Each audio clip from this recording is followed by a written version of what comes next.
Ti chiedi mai dove sta andando la tua carriera? O è piuttosto lei che va per fatti suoi e tu la rincorri? Quando lavori in azienda spesso ti senti un po' come su un binario. Magari quando sei entrata, con un po' di fortuna, qualcuno ti ha prospettato quali passi di carriera avresti potuto aspettarti nel futuro e se sei ancora più fortunata, il tuo capo ha a cuore la tua crescita e ti fa proseguire sulla strada che ti è stata promessa. Ma cosa fare quando la strada su cui ti ritrovi a un certo punto smette di essere quella che corrisponde ai tuoi reali desideri? Oppure quando, nonostante le promesse iniziali, il tempo passa ma non succede niente? Per non parlare del caso in cui quando sei entrata nessuno ti ha prospettato alcunché e adesso il tempo passa e nessuno continua a preoccuparsi della tua crescita. Qualunque sia la tua situazione, l'unico modo per avere una carriera che rifletta veramente chi vuoi diventare, quale impatto vuoi creare con il tuo lavoro e anche che tipo di vita vuoi vivere, è decidere tu quali sono i tuoi obiettivi. Nel video di oggi parliamo proprio di questo.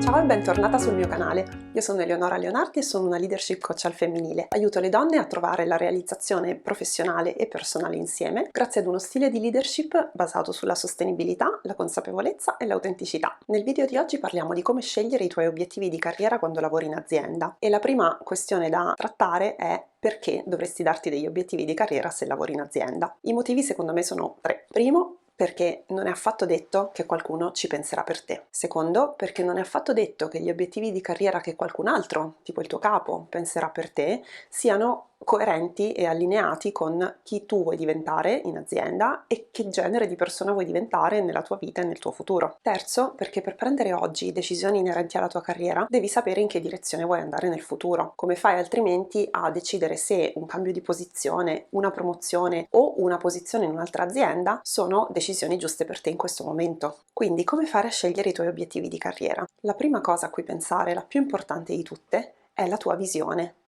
Chi vuoi essere fra 10 anni? Com'è la tua giornata ideale? Dove vivi? Con chi vivi? Com'è fatta la tua famiglia? In che modo trascorri il tuo tempo? Che peso ha il lavoro nella tua vita quotidiana? Quali passioni coltivi? Come ti prendi cura di te? Farti queste domande, che forse non sei abituata a farti, è fondamentale per mettere a fuoco che genere di futuro vuoi, non soltanto dal punto di vista professionale, ma a tutto tondo, perché è vero che il lavoro è la componente più grande in termini di tempo della tua giornata da sveglia, ma questo non vuol dire che il lavoro possa essere un'entità completamente staccata dai tuoi desideri personali. Quindi sapere il tipo di vita che desideri è fondamentale per capire che tipo di direzione imprimere oggi alle tue scelte di carriera. Per esempio, se nella tua visione tu vuoi un futuro in cui hai un sacco di libertà di organizzare la tua giornata lavorativa, e la possibilità di coordinare persone, quindi comunque con un ruolo di responsabilità, da dove vuoi e nella forma che vuoi. E quindi hai anche tanto spazio e tempo da dedicare a te stessa, alla tua famiglia, alle cose che ti piacciono. Ecco, probabilmente ti devi chiedere se l'azienda in cui ti trovi, che magari è molto vecchio stampo, non concepisce lo smart working neanche sotto Covid, possa essere un luogo in cui una figura come la tua, manager, che però se ne sta a lavorare da casa, sia mai concepibile. E se quello non è il posto giusto, magari puoi cominciare da oggi a chiederti in quale realtà ti dovresti spostare o addirittura quali altre competenze potresti acquisire che ti potrebbero permettere di cambiare settore o cambiare completamente tipo di lavoro per raggiungere la visione che hai. Un'altra cosa fondamentale da chiederti nel definire i tuoi obiettivi di carriera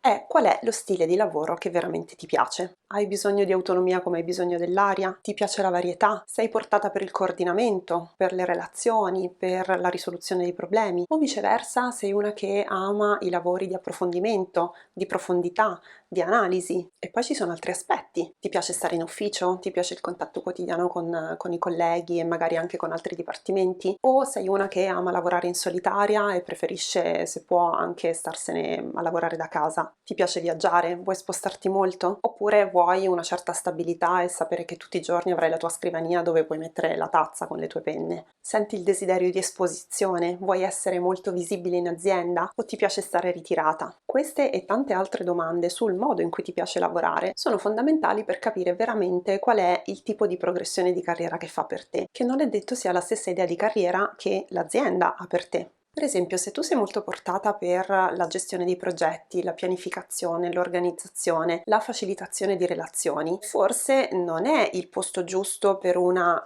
carriera soddisfacente, un'area aziendale in cui si lavora sull'analisi, sulla specializzazione, sulla profondità e dove magari con un po' di fortuna si accede a una posizione manageriale solo molto avanti nel tempo e dopo una lunghissima gavetta. Allo stesso modo, non è detto che tu debba ostinarti a fare un lavoro di gestione di progetti e di coordinamento se invece sei un amante della specializzazione tecnica e potrebbero esistere nella tua azienda o in altre tante opportunità di crescita in posizioni legate a una expertise forte dal punto di vista tecnico.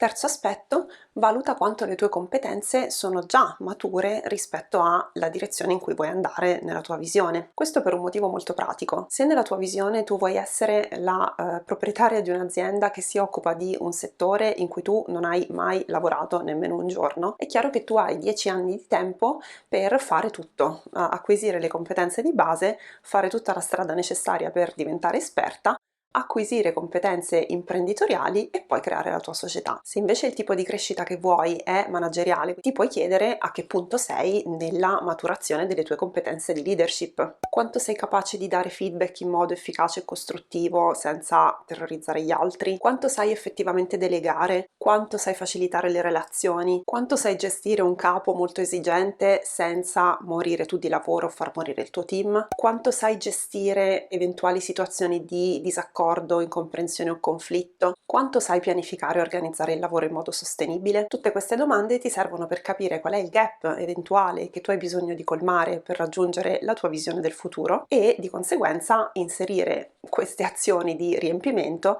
all'interno del piano d'azione che ti permetterà di raggiungerla. Occhio però a non cadere nella sindrome dell'impostore, perché valutare la maturità delle tue competenze non vuol dire quanto sei vicina all'essere la massima esperta mondiale su ciascuna di queste materie. Una volta che è chiara la tua visione professionale e anche personale, il tipo di lavoro e lo stile di lavoro che ti fanno felici e le competenze che hai già e che ancora ti serve di acquisire, sei pronta per definire i tuoi obiettivi. E per definire i tuoi obiettivi io ti propongo ancora una volta di partire dalla tua visione. Riparti dalla visione che hai dipinto di qui a 10 anni e adesso ragiona a ritroso, cioè chiediti: se fra 10 anni voglio essere lì, a che punto devo essere arrivata fra 5 anni? Quali cambiamenti devo avere messo in atto? Cosa mi serve di avere già realizzato? E poi fatti la stessa domanda a 3 anni, a 2 se vuoi, a 1. Se ragioni in questo modo e trasformi una visione molto lontana in un percorso di realizzazione dei tuoi desideri, diventa più semplice trasformare la visione in obiettivi. Quindi definisci i tuoi obiettivi di qui a un anno in maniera estremamente chiara e puntuale.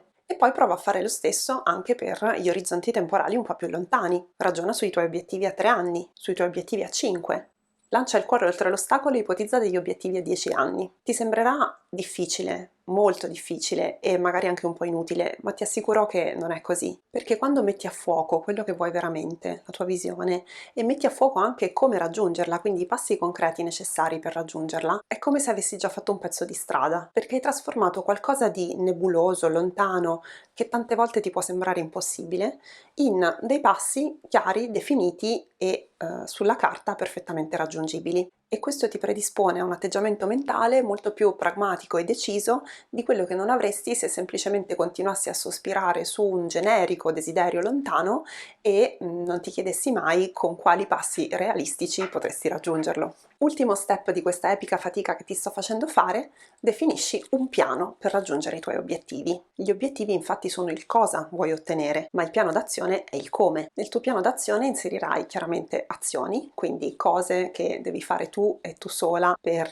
avvicinarti al tuo obiettivo, ma non solo. Puoi anche inserire delle azioni che sono legate a dotarti di forme di supporto di vario tipo, per esempio in termini di risorse. Se tra i tuoi obiettivi c'è quello di sviluppare delle nuove competenze che ti avvicineranno a fare un cambiamento professionale in futuro, chiaramente delle risorse saranno corsi di formazione, libri, eventi a cui partecipare che ti possono aiutare in quella direzione. Altre azioni possono essere legate alla richiesta di supporto ad altre persone, per esempio puoi individuare un mentore, oppure puoi chiedere a persone della tua vita di aiutarti a restare sulla strada giusta e non perdere di vista i tuoi obiettivi, oppure puoi chiedere il supporto di figure professionali specifiche. Infine nel tuo piano d'azione potrebbe e forse dovrebbe esserci un po' di spazio dedicato anche alla tua mentalità, al tuo mindset, al modo in cui vedi te stessa e i tuoi desideri e a quanto ti senti in grado effettivamente di realizzarli. Perché è certo che se anche ti dipingi una visione molto chiara e fai lo sforzo di trasformarla in obiettivi concreti, se continui a dirti questa cosa è impossibile, non ce la farò mai, non sono in grado, di sicuro non ci riuscirai.